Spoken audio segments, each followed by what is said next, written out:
আসসালামু আলাইকুম সুপ্রিয় দর্শক, দিনের পথের পক্ষ থেকে আবারও হাজির হয়েছি আরও একটা সূরা ও সংক্ষিপ্ত কিছু আলোচনা নিয়ে। অবশ্যই এই সূরাটি সকলেরই জানা, তবুও কিছু আলোচনা নিয়ে হাজির হয়েছি, কারণ সূরাটি জানা থাকলেও এই সূরাটির তেমন মানে মতলব অনেকেরই জানা নেই। আল্লাহ তাআলা কেন নাজিল করেছেন এবং এর দ্বারা আমরা কি উপকৃত হব, এসব ধারণা হয়তো বা অনেকেরই জানা নেই। তাই আমি মনে মনে ভাবলাম যে এই সূরা নিয়ে কিছু আলোচনা করা যাক। তাহলে এবার শুরু করা যাক। আউযু বিল্লাহি মিনাশ শাইতানির রাজীম। বিসমিল্লাহির রহমানির রহিম। কুল আউযু বিরাব্বিল ফালাক মিন শাররি মা খালাক ওয়া মিন শাররি গাসিকিন ইযা ওয়াকাব ওয়া মিন শাররিন নাফাসাতি ফিল উকাদ ওয়া মিন শাররি হাসিদিন ইযা হাসাদ।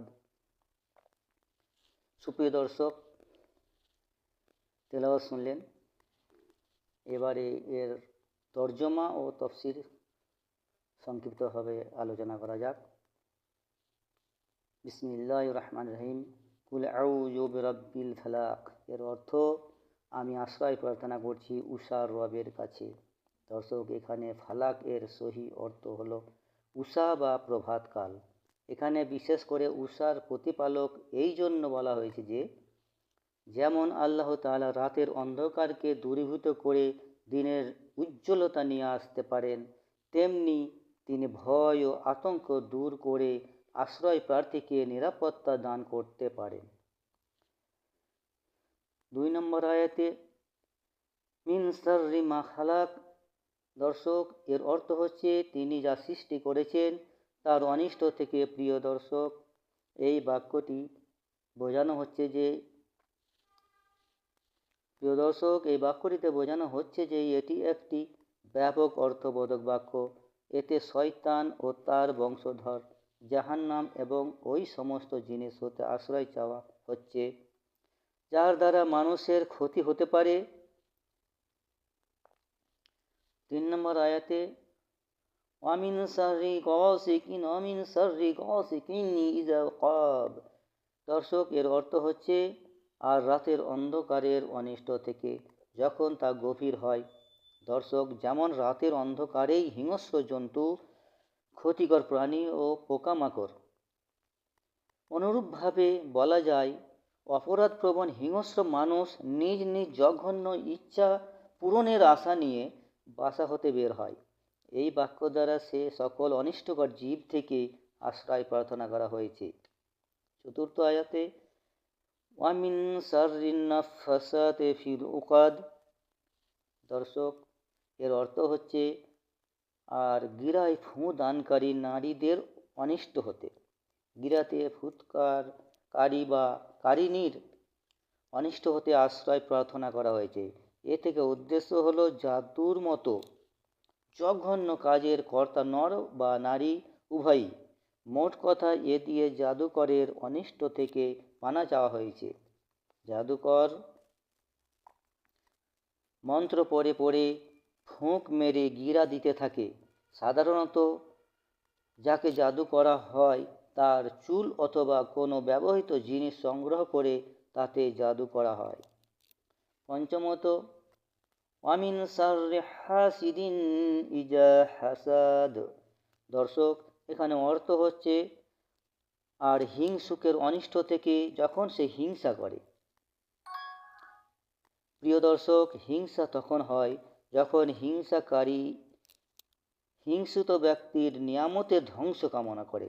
সুতরাং তা থেকেও পানা চাওয়া হয়েছে, কেননা হিংসাও এক জঘন্যতম চারিত্রিক ব্যাধি যা মানুষের পুণ্য রাশিকে ধ্বংস করে ফেলে। প্রিয় দর্শক, সহিহ বুখারীতে আসিয়া রাদিয়াল্লাহু তাআলা আনহা হতে বর্ণিত আছে যে রাসূলুল্লাহ সাল্লাল্লাহু আলাইহি সাল্লাম এর উপর জাদু করা হয়েছিল। রাসূল সাল্লাল্লাহু আলাইহি সাল্লাম ভেবেছিলেন যে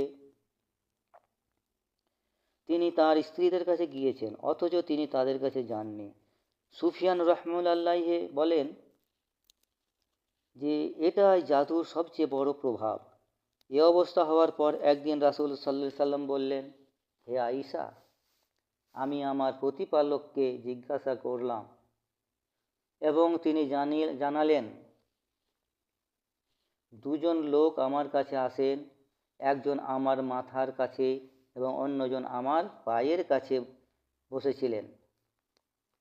আমার মাথার কাছে যিনি বসেছিলেন তিনি দ্বিতীয় জনকে জিজ্ঞেস করলেন, এর অবস্থা কি? দ্বিতীয় জন উত্তরে বললেন, এর উপর জাদু করা হয়েছে।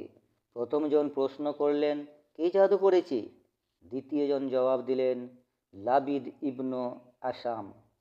সে বানু জুরাইক গোত্রের লোক। সে ইহুদিদের মিত্র এবং মুনাফিক। প্রথম জন জিজ্ঞেস করলেন, কিসের মধ্যে জাদু করেছে?